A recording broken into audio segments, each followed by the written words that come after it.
Gospod Fištrec, malo smo zamudili, pa če mogoče vseeno po prvih neuradnih rezultatih vam kaže prišljivo zmago, kako dolgo bo trajalo praznovanje? Mislim, da do kakih polnoči se bo že razkadilo. Odvisno, kako dolgo bodo ljudje tu, hrano smo pripravili, neke pijače imamo, rezultat je odličen. Zdaj bomo pa videli, koliko Mariborčanov bo prišlo. Vsi moji podporniki še niso tukaj, ker so še na voliščih.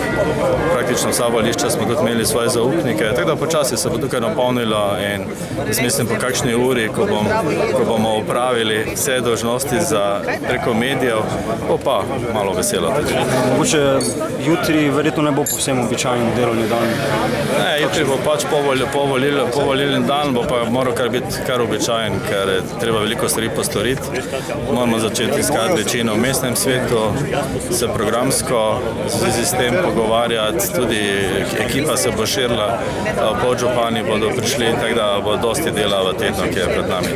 Zdaj tudi vaša lista je zmagovalka, sicer ne absolutno, ampak največ glasov ima. Vam bo to olajšalo delo, recimo v primerjavi z tem še trenutno aktualnim mandatom? Ja, v principu to olajša delo. Normalno, če imamo več kot tretjino glasov mestnega sveta, je pa seveda vse odvisno od natančnega in preciznega dela. Zdaj, lista je velika, v njej ni izkušenih politikov, v njej so aktivni državljani in to aktivnost, ki jih je pripeljala na listo in ki jih je pripeljala mestni svet, moramo sedaj na začetku izkoristiti, da bomo dobro sestavili delo. Ste se že mogoče imate v mislih, s kom boste povezovali, kje boste iskali tisto večino? Moramo se še o tem pogovoriti, nimamo še nobenih dogovorov. Če veste, kdo bo podžupani iz vaše liste, iz kakšnih drugih strank? Ne, to je zelo dinamično. Verjetno boste morali podeliti kakšen bonček. Zmagovalca, ki daje izjave.